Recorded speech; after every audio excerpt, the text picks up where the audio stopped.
We have a go today at Loch Garten in the Cairngorms National Park up in Scotland. I'm using 15 by 11 watercolour paper, larger on Ransom Hake, usual palette, 7 colours. And first, after I've given the water a good soaking, the paper a good soaking rather, I'm going to use just raw sienna on its own. It's very weak wash of raw sienna. Clean brush, and then at the top here I'm going to have some blue sky showing through amongst all the clouds. So it's just ultramarine.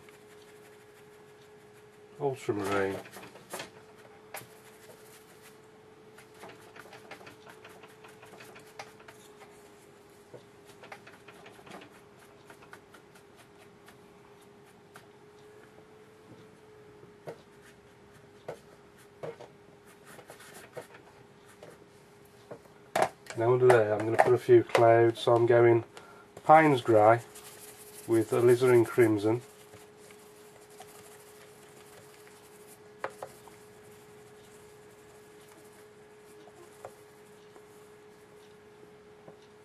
I'm going to start over here and just bash them in as quick as I can.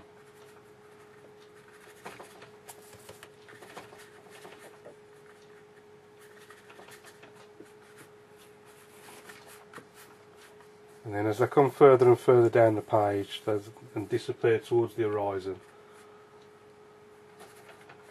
I want them to get narrower and narrower.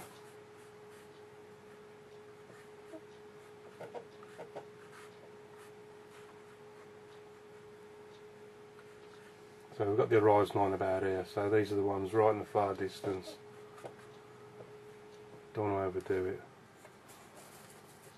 Just go again into these nearer ones at the top, try and just get a bit of texture into them.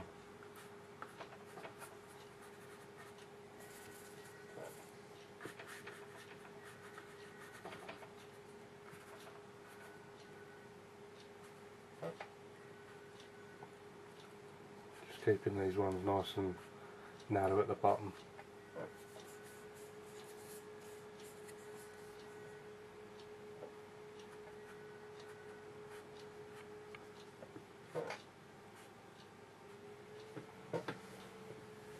So that's that horizon line in. A bit more up here, a few little darker bits there in the in these big clouds at the top.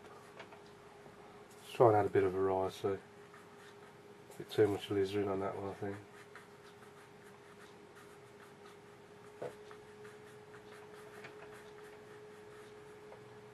I'm only doing it where the paper's still wet. Obviously where it's starting to dry now you can't do it, because otherwise you'll end up with hard edges. As long as the paper's still wet you still get the soft edges, so I've just about run out of time I think. So now that paper's stretched, I'm just going to refix it, pull it tight.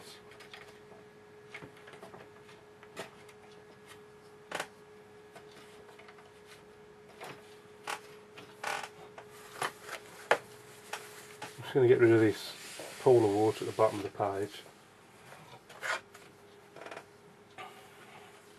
So that's our sky in. Now looking at the photo that I'm working from,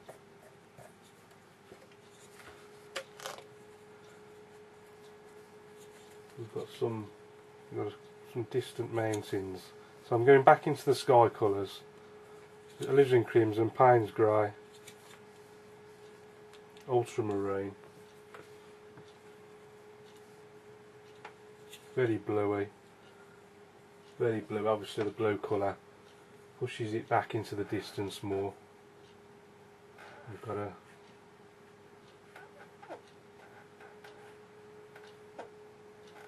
it's a bit bigger, that one. Over to there, sort of comes across. And then there's going to be some trees here, so I'm not too worried about what it's going to look like behind there.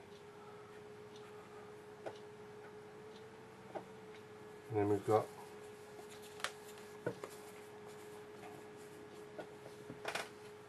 coming forward slightly. And this is ultramarine with a bit of lemon yellow in it. As the land just comes slightly forward.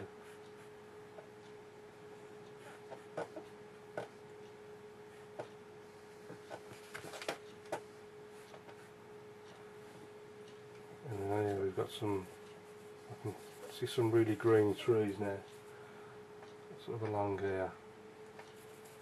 We've got in Payne's grey, a nice strong green.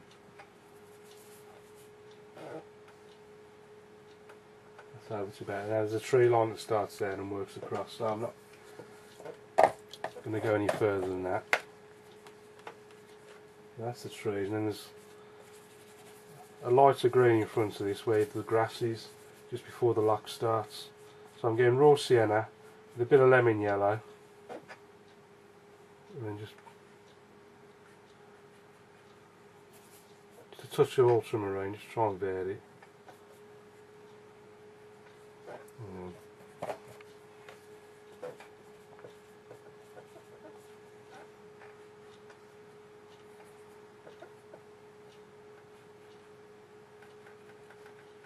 I just want to make sure this is parallel with the bottom of the paper now, because I don't want the water to slope one way or the other, because it will look a bit sour.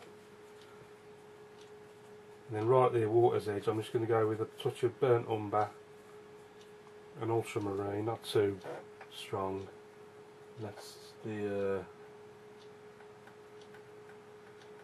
far banks on the other side. So I'll do it for that side.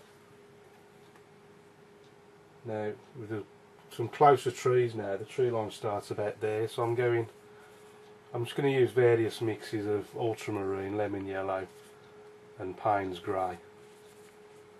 So the furthest one away I'm going ultramarine, lemon yellow, starting about there.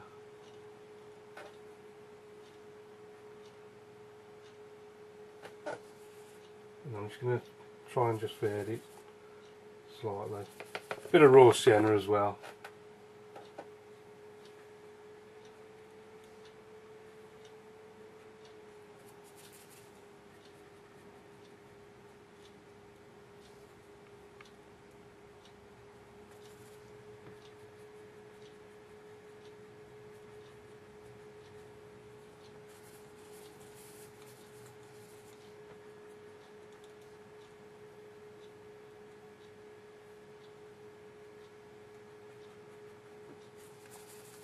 And just sort of gets richer and richer as it comes towards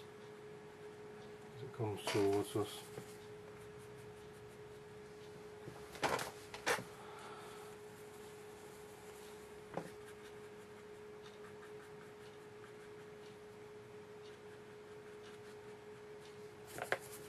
Bit of light red won't do any harm, just to try and vary it, add a bit of variation, a bit strong as it comes down into there.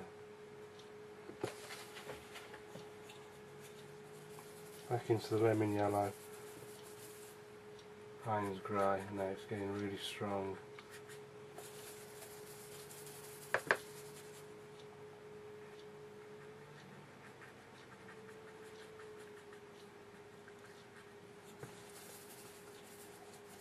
I'll do these ones a little bit more deliberately with putting the tree trunk in and just using the very corner, just from one side to the other, just to give it that